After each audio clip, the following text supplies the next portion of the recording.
Muito bem, gravando mais uma etapa da nossa aula de domésticos. Vamos em frente, pessoal. Sem mais delongas, estávamos analisando a questão da jornada dos domésticos. Vamos voltar para o nosso material aqui. E a gente ia falar, então, do acompanhamento em viagem. Deixa eu aumentar meu quadrinho. Muito bem. Acompanhamento em viagem. Disciplinado no artigo 11 da lei complementar 150 de 2015, que está sendo analisada aqui por nós, né?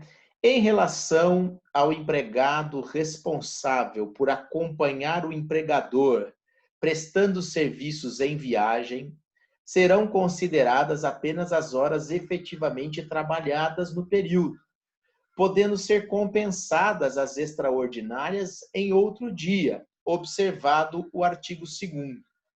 Então, acompanha em viagem, mas para trabalhar. Também não significa que as 24 horas do dia está trabalhando. Tem aquele momento também que vai poder dar uma passeadinha, uma voltinha, desfrutar um pouquinho também do passeio. E momentos de folga, né? Uns intervalos em que, se é uma babá, a mãe fica com a criança, ela pode ir almoçar, descansar um pouco, enfim. Então tem que disciplinar isso para não ser também 24 horas trabalhadas, mas também para não falar que era férias e a pessoa trabalhando lá, cuidando da criança do mesmo jeito, né?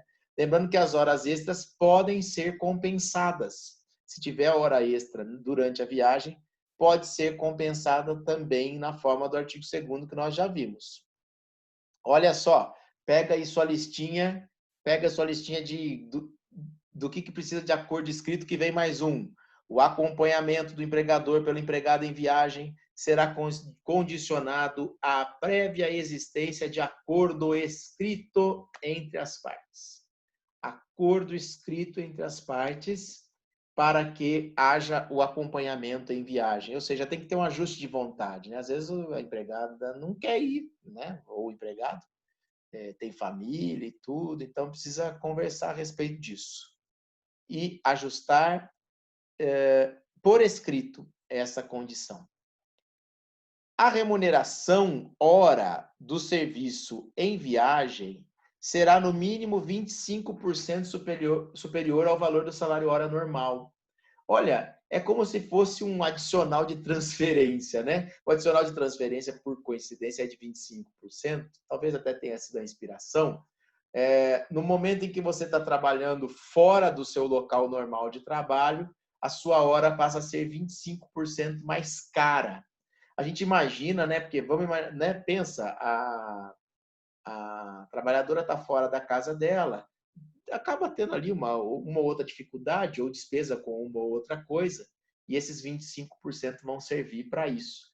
Ou no mínimo para comprar uma lembrancinha para a família, né? Já que ficou afastada, poder comprar lá um souvenir, alguma coisa para levar de volta. O disposto no parágrafo 2º pode ser, mediante acordo, convertido em acréscimo no banco de horas, a ser utilizado a critério do empregado.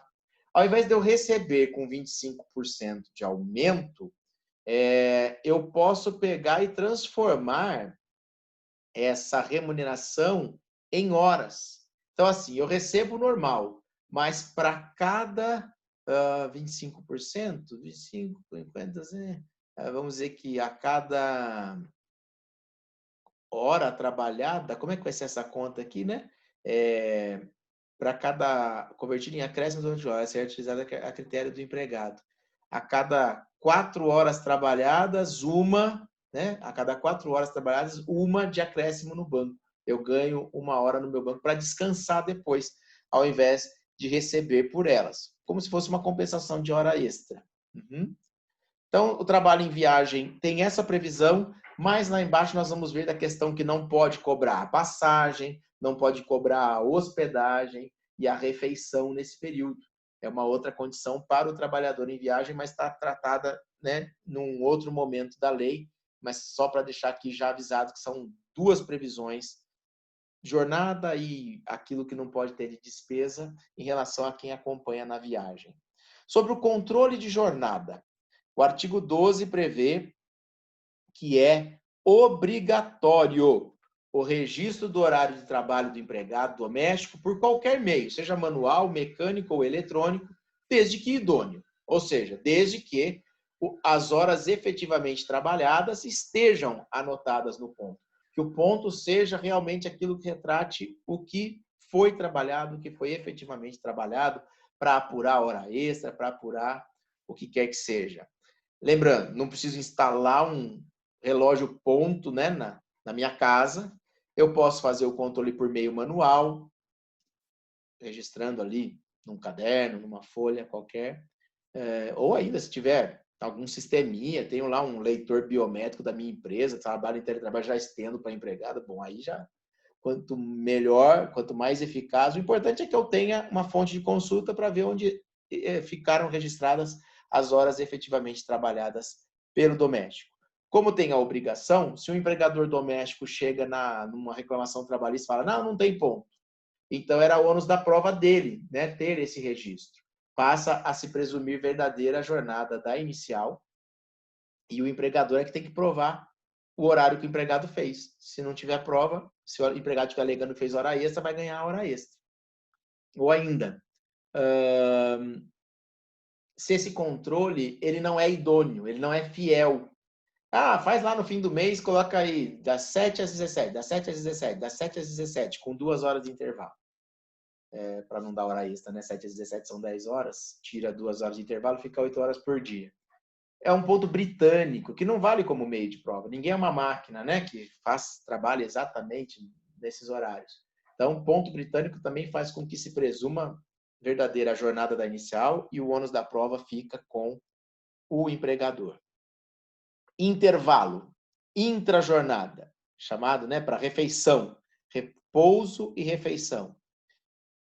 Descanso, não repouso, mas descanso no meio do trabalho. É obrigatória a concessão de intervalo para repouso ou alimentação pelo período de no mínimo 1 hora. E não se esqueça, no máximo 2. Então, aqui está igual ao trabalhador não doméstico, urbano. 1 hora no mínimo, 2 horas no máximo. Por que estipular tempo máximo para intervalo? Porque como o intervalo não é computado na jornada, você dá um intervalo muito grande faz com que a pessoa fique com um longo período do dia à sua disposição. Veja essa pessoa que trabalhou das 7 às 17 com 2 horas de intervalo. Ela trabalhou 8 horas, ela não fez hora extra, mas ficou 10 horas à disposição do empregador. Né? Imagine se ela fizesse 5 horas de intervalo. Das 7 às... são 5 mais 3... Das 7 às 20. Ficaria das 7 da manhã às 8 da noite na casa, sem ter direito à hora extra, porque as 5 horas de intervalo, que ela ficou, sei lá, fazendo o quê, né? Menos trabalhando, mas enfim, não são computadas na jornada. Então, a limitação, prever tempo máximo para intervalo, é exatamente para diminuir o período do dia em que o empregado ficou à disposição do empregador. Então, mínimo de 1, máximo de 2. Admitindo-se, pega aí seu bloquinho de anotação, mediante prévio acordo escrito entre empregador e empregado, a redução para 30 minutos. No caso dos trabalhadores não domésticos, antes da reforma trabalhista, essa redução para 30 minutos deveria ser feita com acordo coletivo, com autorização do Ministério do Trabalho, e o doméstico teve aqui a possibilidade de, num acordo individual, já em 2015, negociar a redução do intervalo intrajornada para 30 minutos. Caso o empregado resida no local de trabalho, o período de intervalo pode ser desmembrado em 2, desde que cada um deles tenha no mínimo 1 hora e até um limite de 4 horas por dia, que seria 2 horas para cada intervalo. Poxa, se você reside, né, na casa da família onde você trabalha, é ideal até que tenha 2 intervalos, almoço e janta, né? Almoço e jantar. E aí, esses intervalos podem ser 2 de 1 a 2 horas, somando no máximo 4 horas de intervalo no dia. Essa é a regulamentação do parágrafo 1º. Em caso de modificação do intervalo, é obrigatória a sua anotação no registro diário de horário, vedada a sua prenotação. Em caso de modificação do intervalo na forma do parágrafo 1º. Sim, quando do residente, né? Do residente no local de trabalho, o doméstico que mora na residência, então tem que anotar o intervalo, não pode ter pré-notação, ou seja, deixar tudo já pré-anotado. Intervalo interjornada, que é entre o término da jornada de um dia e o início da jornada no dia seguinte, como qualquer trabalhador.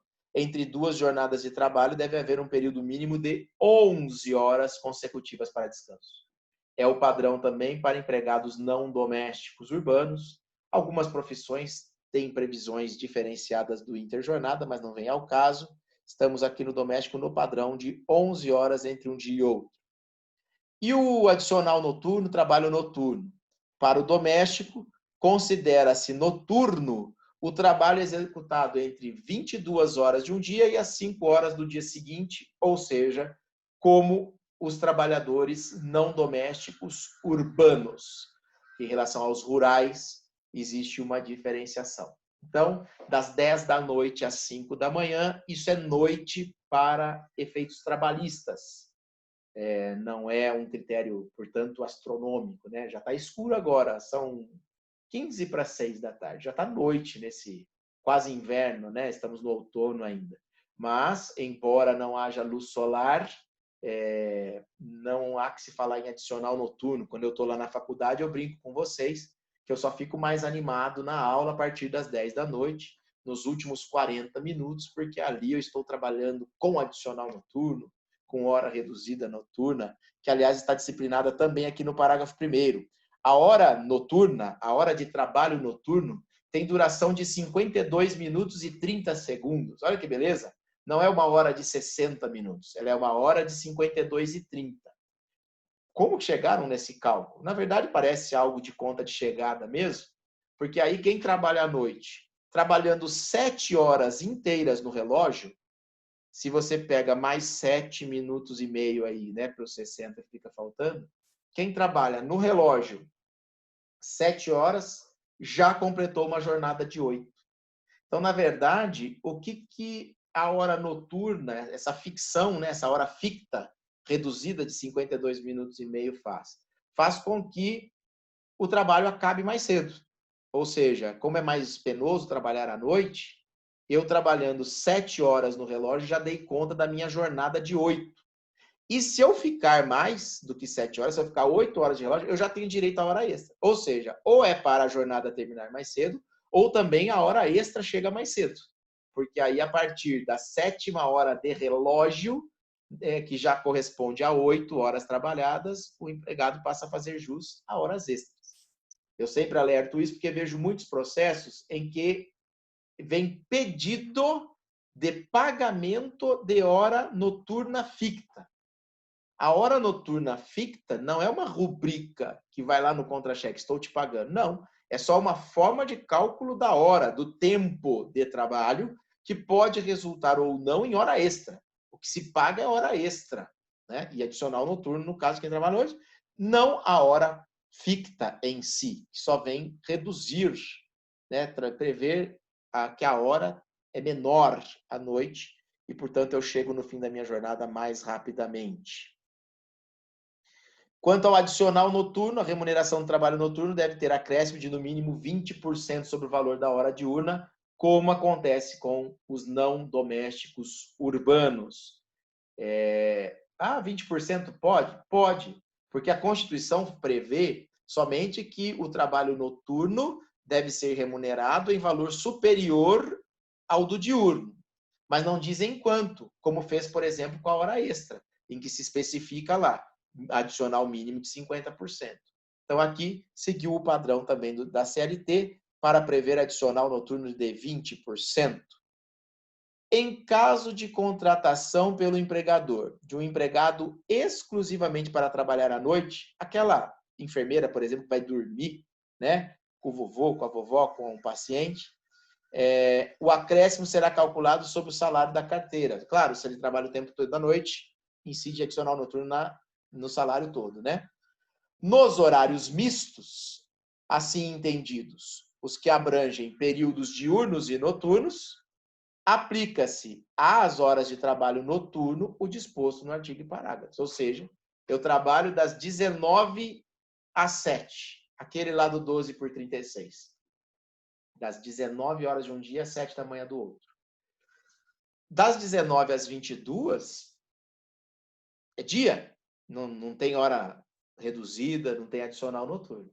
A partir das 22, a hora passa a ser de 52 minutos e 30 segundos. Não muda muito, porque a jornada vai ser 12 horas mesmo. Mas aí eu já tenho o adicional noturno. E aí vem a discussão da prorrogação, que não se aplica, como nós vimos em prejuízo, né? Vimos na aula anterior, no vídeo anterior, em prejuízo aos domésticos, não se considera a prorrogação da jornada noturna. E sobre trabalho à noite é isso. Contratação por prazo determinado. Posso contratar um doméstico por prazo determinado? Posso, excepcionalmente, porque sabemos que a regra é a contratação por prazo indeterminado diante do princípio da continuidade da relação de emprego. Então, eu só posso contratar por prazo determinado nas hipóteses da lei. Então, vamos ver quais são essas hipóteses. Primeiro, mediante contrato de experiência. Em boa hora, o legislador acrescenta a modalidade do contrato de experiência porque havia discussão sobre a possibilidade de contratação por experiência no âmbito doméstico. Por que havia dúvida? Porque o doméstico tem lei própria e prevê que a CLT se aplica subsidiariamente. Ou seja, não havendo previsão na lei do doméstico, a CLT seria aplicada. Mais do que isso, na lei antiga, se dizia que só o capítulo de férias é que seria aplicado e nada mais da CLT. E o contrato de experiência está previsto na CLT. Agora não é mais assim. Agora a CLT já é toda aplicável subsidiariamente ao doméstico. Naquilo que não houver previsão aqui na lei, eu posso buscar na CLT algum direito, alguma diretriz. O contrato de experiência estava na CLT, diziam, mas a CLT não era aplicada subsidiariamente ao doméstico, então não podia contratar por experiência. E eu vou dizer que no âmbito doméstico é o local em que mais se justifica a contratação por experiência. Afinal de contas, é uma pessoa que está vindo trabalhar na sua casa. E mesmo para quem vem trabalhar também é muito estranho, porque tem que se adequar aos hábitos, às manias de uma família. Está na casa dela, não vai mudar. Então, ou você aceita, ou se for algo muito ofensivo, você já vai perceber também que não dá para trabalhar ali, né? Quantas vezes a gente não recebe, né, umas pessoas que trabalham na nossa casa e elas vêm falando mal do lugar que trabalhavam antes, né? Até que elas deixem de trabalhar para nós e aí seguem para falar mal de nós para os outros, enfim. Mas a experiência na relação doméstica é onde é mais necessário, porque é uma pessoa que vai praticamente sentar na mesa para comer com você, né, e conviver ali, ver os hábitos todos da família. Então é preciso realmente muita confiança aqui e muita compatibilidade, né, não só da empregadora gostar do serviço, da limpeza, do cuidado, como também do próprio empregado gostar do ritmo da família, da educação, dos hábitos e daquilo que está sendo exigido dele. Então, que bom que agora está expresso, ninguém mais discute que pode contratar por experiência. E ainda, uma outra hipótese de contratação por prazo determinado para atender a necessidades familiares de natureza transitória e para uma substituição temporária de um empregado doméstico com contrato de trabalho interrompido ou suspenso. Na verdade, duas hipóteses em uma, que são muito parecidas com as hipóteses legais de contratação de trabalhadores temporários. Nós vamos estudar ainda a lei do trabalhador temporário e vamos lembrar que já ouvimos falar em algum lugar desse negócio de necessidade transitória ou substituição temporária de um empregado que compõe o quadro. Eu vou lembrar vocês quando falar sobre isso lá no temporário. Então, aqui eu tenho o seguinte, uma necessidade familiar de natureza transitória. Imagina que você fez uma cirurgia ou alguém ficou doente e você precisou contratar uma enfermeira, um enfermeiro. Mas é uma doença que se sabe vai curar, é um tempo ali de necessidade de cuidado, mas que vai passar. Ótimo. Então, você contrata com essa pessoa e fala assim, olha, até quando é o contrato? Até quando o paciente se recuperar. É uma previsão aí de 60 dias, 90 dias, né? A gente vai especificar a data. Nós vamos combinar que, uma vez tendo alta médica, não precisando mais dos cuidados, o contrato acaba. É possível? É possível. Ou ainda, para substituir temporariamente um empregado doméstico com o contrato interrompido ou suspenso. Pense, por exemplo, naquela doméstica que tem direito à licença maternidade, como nós vimos, e aí ela sai de licença maternidade. Vai ficar 120 dias afastada para parir, ter a criança, ficar ali ainda uns meses iniciais, amamentando e tudo, depois ela volta. Eu preciso de alguém para trabalhar aqui em casa enquanto a minha empregada doméstica está afastada. Vou contratar essa pessoa. Eu já sei que é só pelo período de licença da outra. Eu não posso ter duas empregadas em casa, não dou conta. E também, como eu já sei que não vou precisar mais dessa pessoa em pouco tempo, não faria sentido eu contratar por prazo indeterminado para depois, dali 4 meses, pagar aviso prévio, pagar multa de 40% do fundo de garantia. Então, eu faço um contrato por prazo determinado. Qual é o prazo? O prazo da licença da empregada que trabalha aqui em casa. No dia que ela voltar, seu contrato terminou. É uma modalidade de contratação a prazo válida, prevista aí na lei. No caso do inciso 2, sim, para necessidade de natureza transitória ou ainda para substituição do empregado com trabalho interrompido ou suspenso, a duração do trabalho é limitada ao término do evento que motivou a contratação, isso já ficou claro, obedecido o limite de 2 anos, limite máximo de 2 anos. Que também puderam. Se eu precisei dos cuidados da enfermeira por 2 anos, isso não foi transitório, já é uma coisa, né, mais permanente. E aí, se ficar mais de 2 anos, qual é a consequência? O contrato se torna um contrato por prazo indeterminado, se ultrapassar o prazo previsto. No caso do contrato interrompido ou suspenso, não foi só uma licença maternidade, a empregada está doente, pegou uma doença e ficou aí 2 anos, 3, 4, afastada, porque não reúne condições para voltar ao trabalho. Então, pode acontecer de ultrapassar 2 anos, aí o contrato fica por prazo indeterminado. No caso do inciso 2, porque contrato de experiência, se você já não sabe, assim como é na CLT e com os outros trabalhadores não domésticos, o limite é de 90 dias apenas. Experiência, no máximo 90 dias. 90 dias ou 3 meses, não é mesmo? Não, senhor. 90 dias não é a mesma coisa que 3 meses. Prazo em mês se conta do dia do mês de início até o mesmo dia do mês de final. Prazo em dias, não necessariamente acontece isso. Então, vamos pensar que pode acontecer, então, de 90 dias resultarem em menos que 3 meses para efeito de contagem. E aí, eu, permitindo que vá até o dia correspondente, eu trabalhei mais que 90 dias e aí a experiência se torna um contrato por prazo indeterminado. Quando a gente está em sala de aula, até consigo na lousa fazer umas continhas lá, estipular umas datas, mas isso já deve estar claro com vocês, que tantas vezes viram aí a questão da diferença da contagem de prazos em dias e meses, né? Olha só, pode haver uma única prorrogação do contrato, mas a soma dos 2 períodos não pode passar de 90 dias, em se tratando da experiência. É assim também com os não domésticos. Vamos interpretar isso. Eu tenho um limite de 90 dias. Eu posso fazer, como muita gente já faz, 45 mais 45. Posso. Posso fazer 60 mais 30? Pode. E 30 mais 60? Também pode. 89 mais 1? Pode. Não sei como, por que dessa loucura, mas pode. 1 mais 89? Também. Doideira, mas pode. O que não pode? Por exemplo, fazer 30 mais 30 mais 30. Ah, professor, mas não respeitou os 90 dias? 30 mais 30, 60 mais 30, 90. Ok, mas você prorrogou 2 vezes o seu contrato. Se você prorrogar 2 vezes, na segunda prorrogação, o seu contrato automaticamente ficou por prazo indeterminado, já não é mais experiência. Ainda que você não tenha ultrapassado dos 90 dias. Ficou claro isso? Ok? Então, apenas uma prorrogação.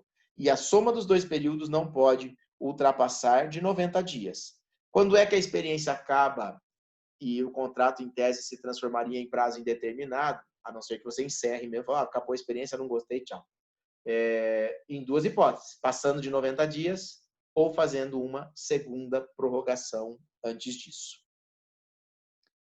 O contrato de experiência, que havendo continuidade do serviço, não for prorrogado após o decurso do seu prazo previamente estabelecido, ou que ultrapassar o período de 90 dias, passará a vigorar como contrato de trabalho por prazo indeterminado. É o que acabamos de dizer, né?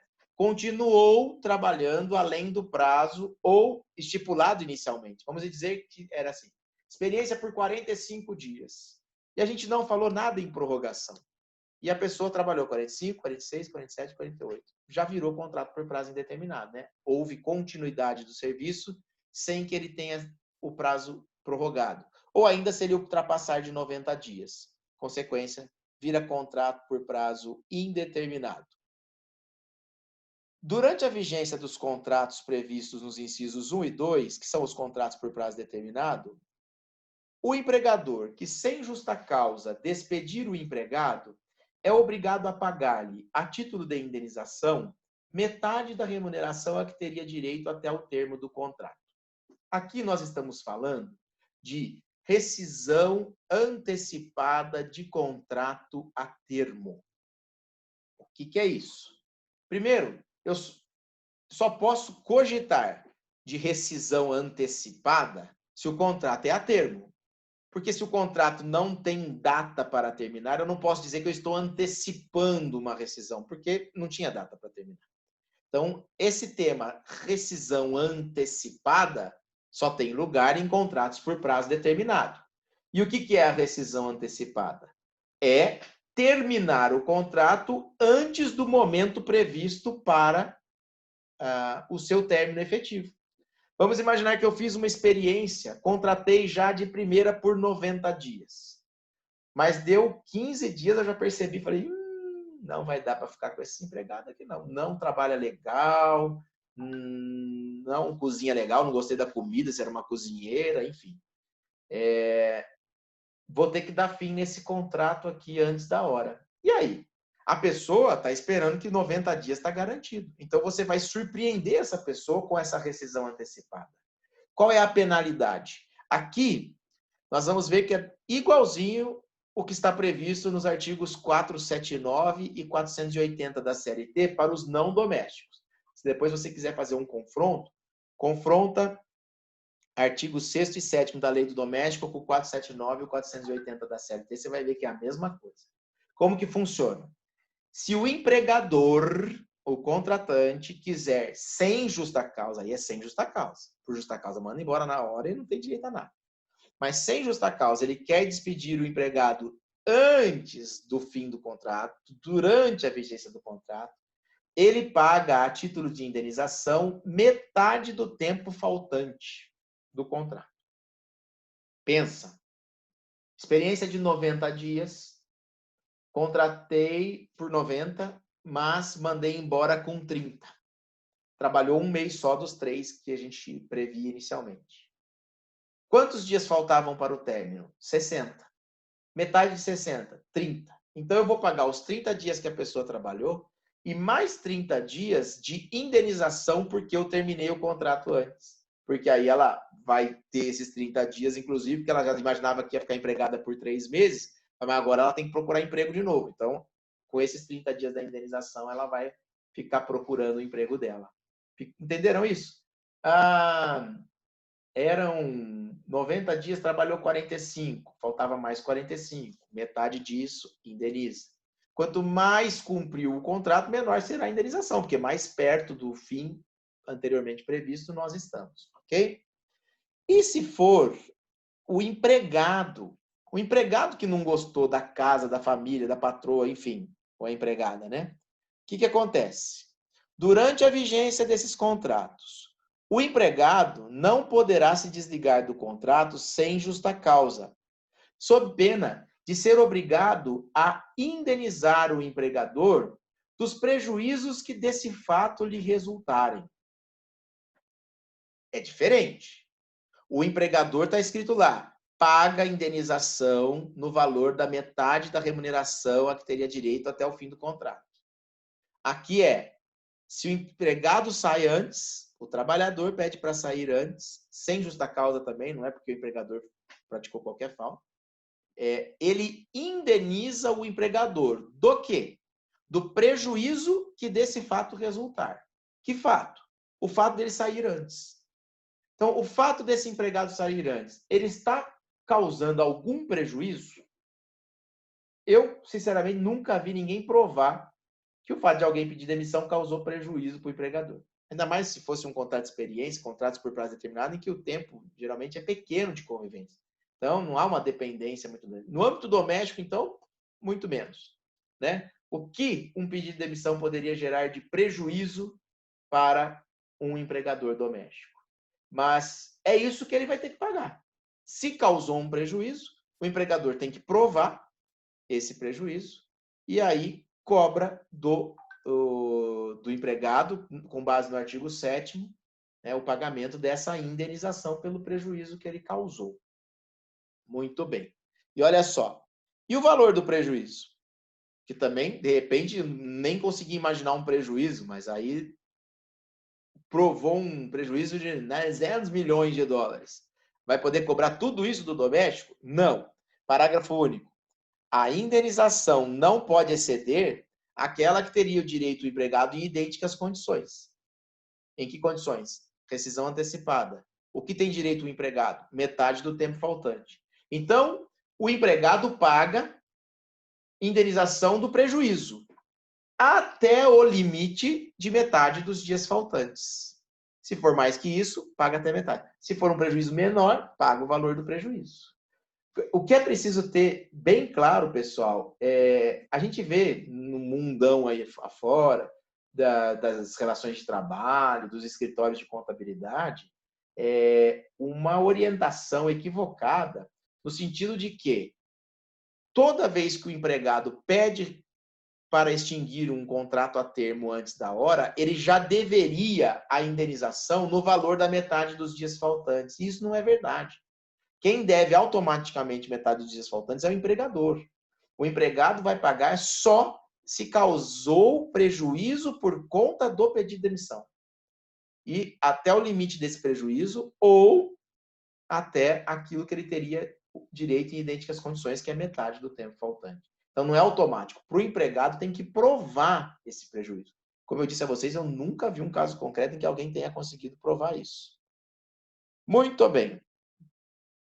Durante a vigência desses contratos, não será exigido aviso prévio. O aviso prévio é, de fato, um instituto incompatível com contratos a termo, porque no momento da celebração você já sabe a data que o contrato vai terminar, ou o momento em que ele vai terminar. Então, não tem que ficar avisando previamente, né? Porque já sabe desde o início. Desde que o contrato nasceu, ele já sabia o momento que ele iria morrer, portanto, não precisa ficar dando aviso prévio. Seguindo aqui, a anotação da carteira. Doméstico é empregado. E, nesse caso, terá a carteira anotada. A carteira de trabalho e previdência social será obrigatoriamente apresentada contra recibo pelo empregado ou empregador que o admitir, o qual terá um prazo de 48 horas para nela anotar a data de admissão, a remuneração e, quando for o caso, os contratos previstos nos incisos 1 e 2 do artigo 4º. 1 e 2 do 4º. Está aqui, né? Vamos ver? Que são os nossos contratos por prazo determinado, né? Se for contrato por prazo determinado, anota na carteira que é por prazo determinado. Aqui, condições e prazos idênticos aos dos não domésticos. 48 horas para anotar a carteira contra recibo, ou seja, deixou a carteira para anotar, tem que fazer ali um recibinho para provar que está comigo e que eu fiquei o prazo legal com o documento em mão. 48 horas eu tenho que devolver. Não fala em recibo de devolução, mas olha, cá entre nós já vi tanto problema de carteira que some e tudo mais. Eu, sendo empregador, faria tanto recibo no momento que eu recebi, quanto recibo na hora que eu devolvi, para ter certeza de que essa carteira não está mais comigo. Já vi muito dano moral sendo deferido na Justiça do Trabalho por conta de extravio de carteira de trabalho, não só de domésticos, né, mas nas empresas também, ok? Carteira de trabalho sem maiores novidades. Notem aqui que também não é para ficar anotando tudo na carteira, né? É só a data de... Opa, desculpa, pessoal, vamos voltar aqui. Opa, passou demais. Cadê? Não, férias não. Férias, DSR, aqui, carteira. O que se anota na carteira? Data de admissão, remuneração e se o contrato é por prazo determinado, só. Vai ter lá função também, empregado doméstico, né? Quando mandar embora, não vai motivo pelo qual mandou embora, muito menos se foi justa causa. Isso não se anota em carteira de trabalho, porque anotações desabonadoras podem, inclusive, gerar dano moral, né? Então, muito cuidado. Descanso semanal remunerado ou repouso semanal remunerado e feriados. É devido ao empregado doméstico, descanso semanal remunerado de no mínimo 24 horas consecutivas, preferencialmente aos domingos. E também o descanso remunerado em feriados. Aqui foi interessante porque havia entendimento de que feriado não era estendido, por força da lei lá do DSR dos feriados, que não teria estendido para domésticos. Agora, não há mais dúvida, tanto o DSR quanto os feriados devidamente remunerados. Se trabalhar, recebe em dobro se não houver folga compensatória. E as férias? Férias de 30 dias para quem trabalha, né, em jornada normal. Nós vimos lá as férias proporcionais do empregado a tempo parcial. Férias anuais remuneradas de 30 dias, salvo disposto no do terceiro para o terceiro do artigo 3º, que é exatamente a tempo parcial. Com acréscimo de pelo menos 1/3 após cada período de 12 meses trabalhado para a mesma pessoa ou família. Período aquisitivo, período concessivo, igual dos não domésticos. Trabalho 12 meses, adquiri direito ao meu primeiro período de férias. Meu empregador tem 12 meses para me conceder essas férias, período concessivo, dentro da conveniência do empregador e não na época em que o empregado quiser, ok? Na cessação do contrato, o empregado, desde que não tenha sido demitido por justa causa, tem direito à remuneração relativa ao período incompleto de férias, na proporção de 1/12 por mês de serviço ou fração superior a 14 dias. Isso aqui é o que nós chamamos de férias proporcionais. Quando é que eu tenho direito a férias proporcionais? Quando eu sou dispensado, não por justa causa, porque justa causa perde as férias proporcionais. Quando o contrato cessa sem justa causa e eu tenho um período de férias incompleto, eu vou ser remunerado na rescisão pelas férias proporcionais. Esse período de férias pode ser fracionado em até 2 períodos, sendo um deles de no mínimo 14 dias corridos. Quando entrou em vigor essa lei, o trabalhador não doméstico, ele poderia...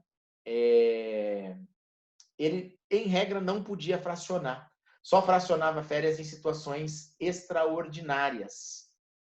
E aqui o doméstico, antes de todos os demais, já podia ter, ordinariamente, seu período de férias fracionado em 2, um deles não menor, né, de 14 dias, que 14 dias. Então, o fracionamento de férias veio primeiro para o doméstico. Depois, com a reforma trabalhista, também se permitiu o fracionamento dos não domésticos ordinariamente e não somente em situações extraordinárias, como era antes.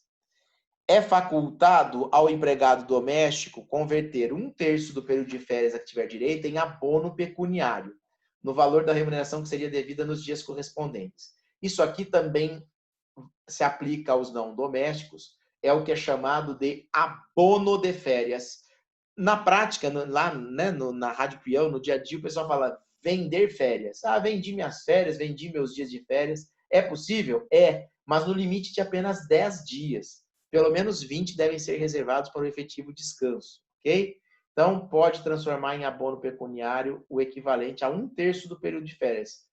30 dias, então limite de 10 dias de abono. O abono deve ser requerido até 30 dias antes do término do período aquisitivo. Não é 30 dias antes das férias, hein? Você pode requerer e o seu empregador vai ter que aceitar, é meio vinculante aí. Você dizer, não, eu quero vender 10 dias das minhas férias, não quero descansar, ok. Só que você avisa isso até 30 dias antes do término do período aquisitivo. Olha só, você foi contratado em 1º de junho de 2019. Agora, hoje, você foi contratado hoje, 1º de junho de 2020. O seu período aquisitivo de férias vence no dia 1º de junho de 2021. Aí você vai ter até 1º de junho de 2022 para gozar essas férias. Mas se você quer o abono, você, até 30 dias antes, ou seja, até o final de abril de 2020, você tem que dizer para o empregador que quer o abono para que ele se programe, sabendo que ele vai ter que pagar também esses 10 dias para você quando você sair de férias. E aí você fica esperando a hora que você vai sair de férias e receber o abono. Mas é antes do período aquisitivo. As férias você vai gozar entre junho de 20 e junho de 21 e junho de 22. Mas o abono você tem que pedir até abril de 20. De 21, perdão, de 21. Certo? Muito bem. É lícito ao empregado que reside no local de trabalho nele permanecer durante as férias. Eu acho de interessante esse dispositivo, mas no Brasil a gente tem que legislar tudo, né? Porque já pensou? É doméstico, mora no local de trabalho. Aí você está de férias, vai morar debaixo da ponte? Aí não dá também, né? Temos que ter uma proteção aí dele permanecer na residência não fazendo nada. Tá lá o banheiro sujo, ela se vira aí, pessoal, que eu tô de férias. É muito maluco isso, porque, ora, né? Se você mora, você também tem preocupação com a limpeza e tudo mais. Mas aqui é mais para não botar ninguém na rua aí por conta, só porque está de férias, ou com medo de falar que não gozou das férias ou coisa parecida. Pode ficar dentro de casa, mas descansa, né? Não fica trabalhando. As férias serão concedidas pelo empregador nos 12 meses subsequentes à data em que o empregado tiver adquirido o direito, aí é o período concessivo, como eu disse a vocês. Trabalhei o primeiro ano, adquiri o direito às férias. Aí o empregador tem 1 ano, 12 meses subsequentes, né, para conceder as férias. Uma observação interessante, aqui na lei do doméstico, não se fala na diminuição dos dias de férias por faltas injustificadas, que tem lá na CLT. Então, embora não pareça justo, mas, na minha opinião, não se poderia falar em férias proporcionais ou redução dos dias de férias porque o empregado faltou. É bem verdade que não funciona assim, faltou um dia, perde um dia das férias, não é isso. Para perder lá um dia de férias tem que ter faltado de 5 a 15, enfim.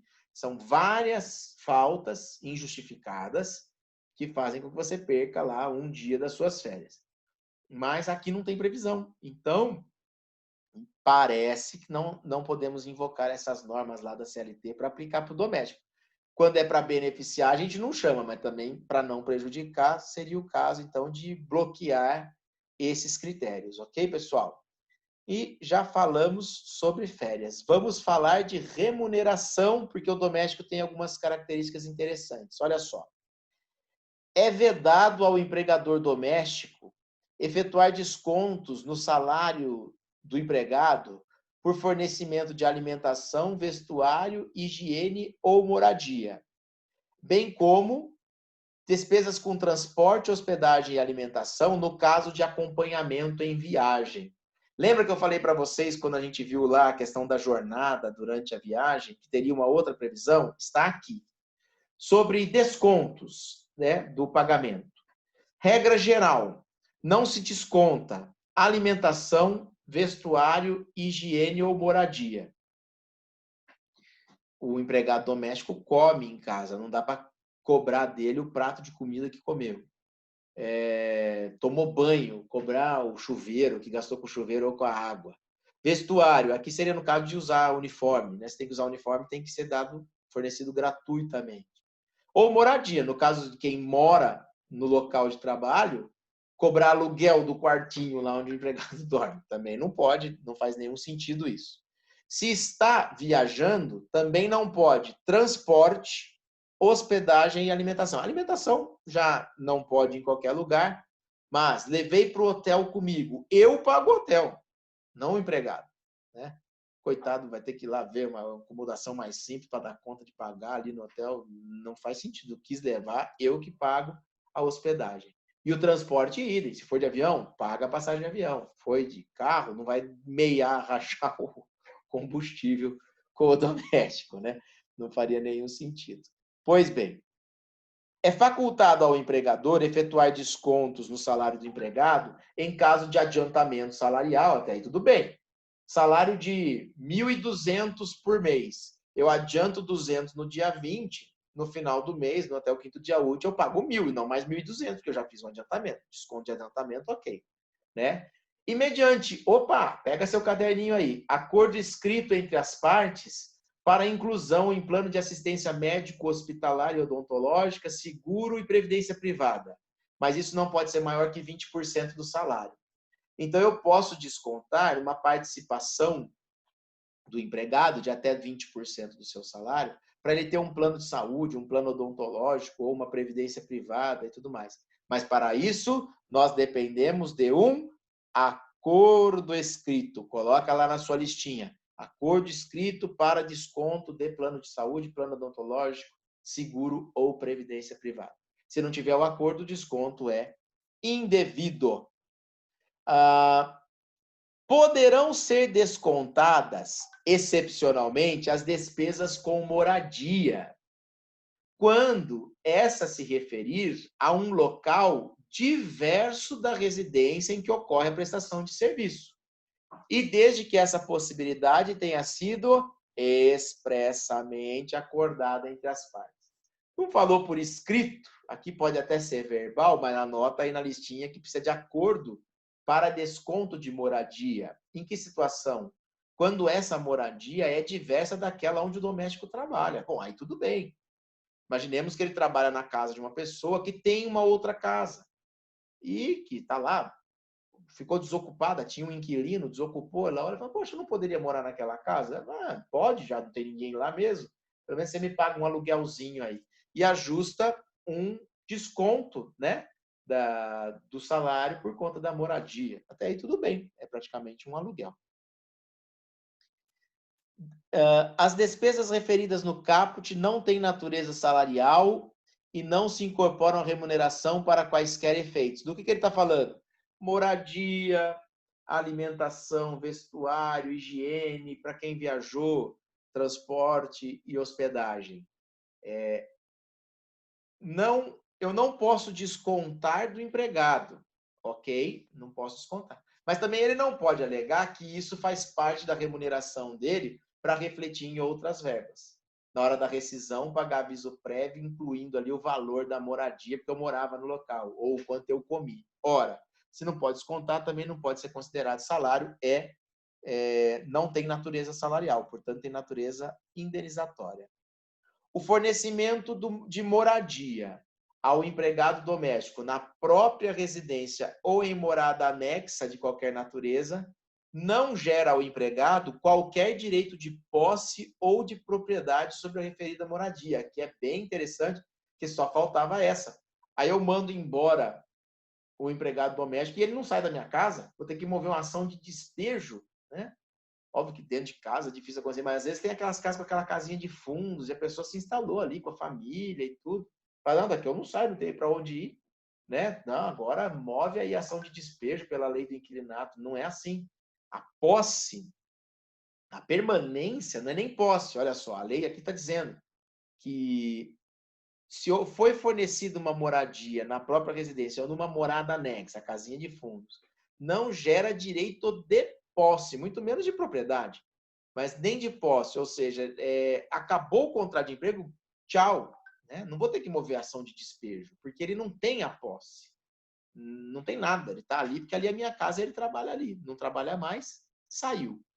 Em residência é complicado, mas às vezes acontece muito nas chácaras, nos sítios, aquele caseiro não tem para onde ir, eu preciso liberar a casa para pôr o outro caseiro que vai trabalhar lá. E o antigo não sai, preciso recorrer. Nesse caso interessante, que vai ser na Justiça do Trabalho, que o empregador vai ter que ir mover uma ação para, né? Não é tecnicamente uma ação de despejo, nem possessório, mas é para essa finalidade mesmo, para ter de volta o seu imóvel para poder colocar um outro trabalhador lá. Aplicação da CLT e outras leis não consolidadas aos domésticos.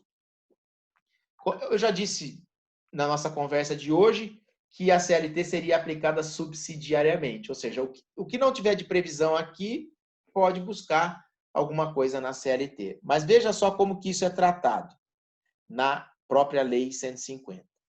Observadas as peculiaridades do trabalho doméstico, a ele também se aplicam as seguintes leis.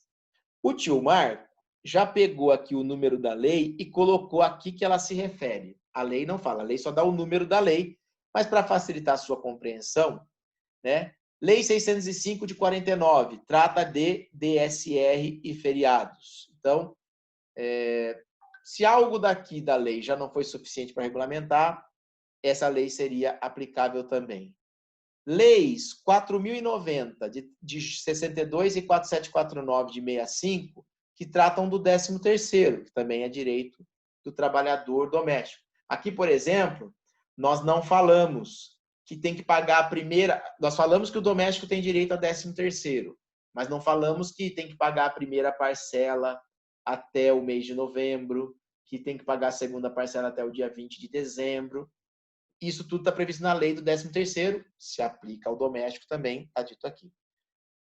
Também se aplica a lei 7418 de 85, que trata de vale transporte. E, subsidiariamente, a CLT, ou seja, na omissão da lei do doméstico, a CLT é fonte subsidiária. Com relação ao vale transporte, a lei do vale transporte prevê que ele não pode ser dado em dinheiro, que se der em dinheiro desnatura o benefício e tudo mais. Aqui, nós vamos ver, está travando aqui a minha... Deixa eu ver se eu não vou conseguir me diminuir. Deixa eu descer aqui. Agora eu vou subir um pouquinho. Com relação ao vale transporte, para o doméstico, pode substituir a critério do empregador por concessão mediante recibo dos valores para aquisição das passagens. Ou seja, aqui no caso doméstico, não tem problema de pagar o vale transporte em dinheiro. Ok? Previdência Social, sabemos que o doméstico é um segurado obrigatório, que vocês estudaram lá com o professor Carlos. Então, tem que recolher previdência, desconta a previdência do empregado, recolhe a cota do empregador doméstico também. É segurado, tudo bonitinho. Fundo de garantia do doméstico.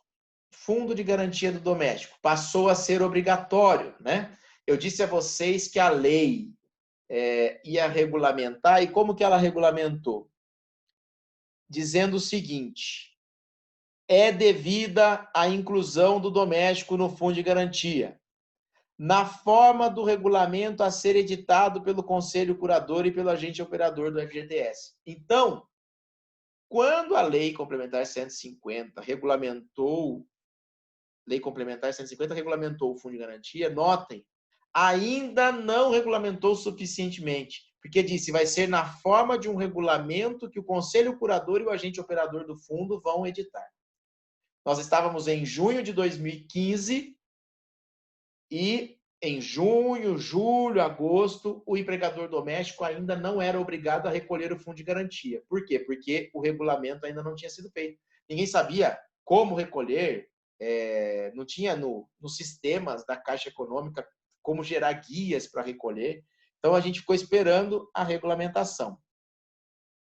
Então, viria o regulamento para falar, inclusive, dos aspectos técnicos de depósitos, saques, devolução de valores, emissão de extratos e tudo. Tinha que criar no sistema ali, né, o espaço em que ia tratar do fundo de garantia doméstico.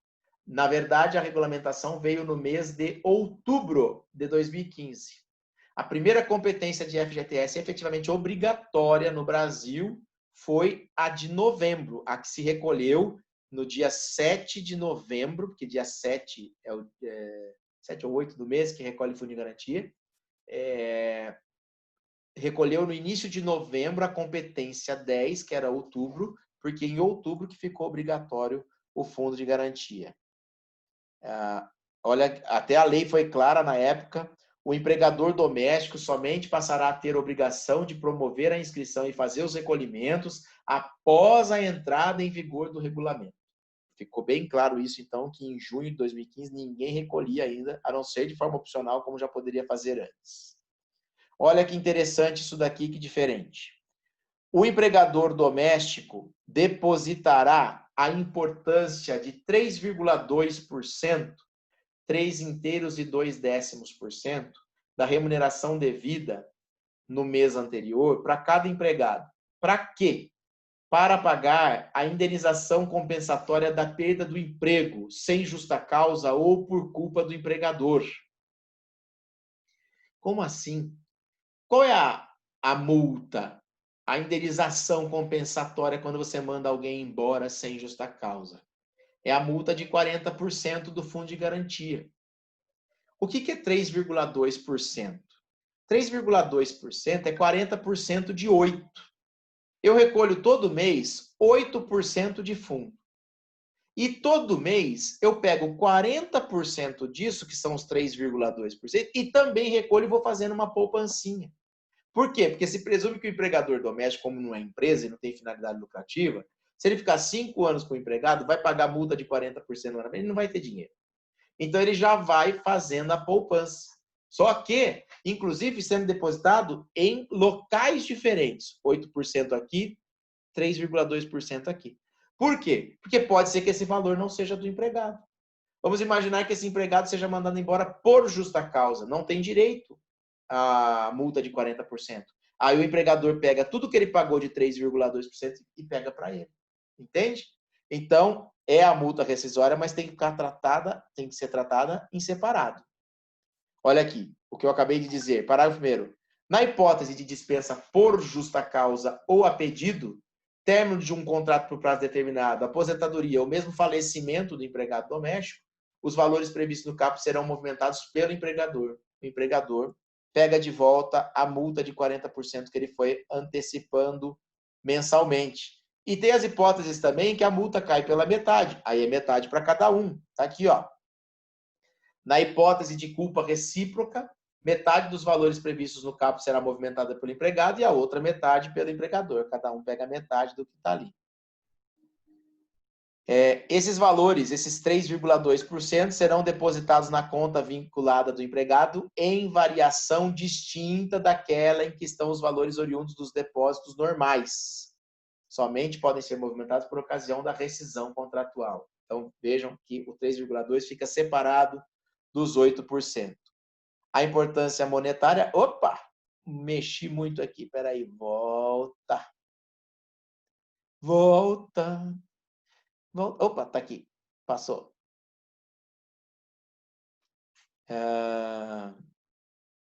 Equiparação de fiscalização, lançamento, consulta. Aqui está dizendo que a questão da correção monetária, correção dos valores na conta do fundo de garantia, segue os índices da Caixa Econômica e não índices de processos trabalhistas e tudo mais. Normal, como qualquer outro trabalhador, está lá depositado na conta e vai recebendo ali as correções. E tudo mais que se aplica aos não domésticos quanto ao fundo de garantia, se aplica aos domésticos aqui também. Muito bem. Próxima parte, extinção do contrato, aviso prévio, justa causa, rescisão indireta. Isso, porém, ficará para a semana que vem. Temos aqui o nosso tempo esgotado. Imagino que estejamos cravando aqui 1 hora nesse vídeo. E eu ainda vou disponibilizar para vocês também, assim como aconteceu com a lei de estágio, o programa da TV Univap Miscelânea, em que eu estive para falar de doméstico, né, que é o tema desta aula, que fica uma maneira diferente, mais descontraída e às vezes com exemplos e explicações diferentes que vão auxiliar vocês no entendimento da matéria também. Então, vamos subir esta aula, segunda parte da aula 5, doméstico, continuação. E vamos subir também como material para vocês verem o programa Miscelânea, em que eu estive lá falando de trabalho doméstico.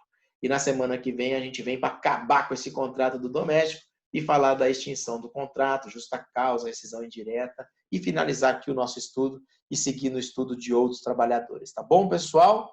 Vamos encerrar aqui o compartilhamento de tela para dar um tchauzinho para todos vocês em tela cheia, como de praxe. Beijo para todo mundo, fiquem com Deus, até o próximo encontro. Finalize.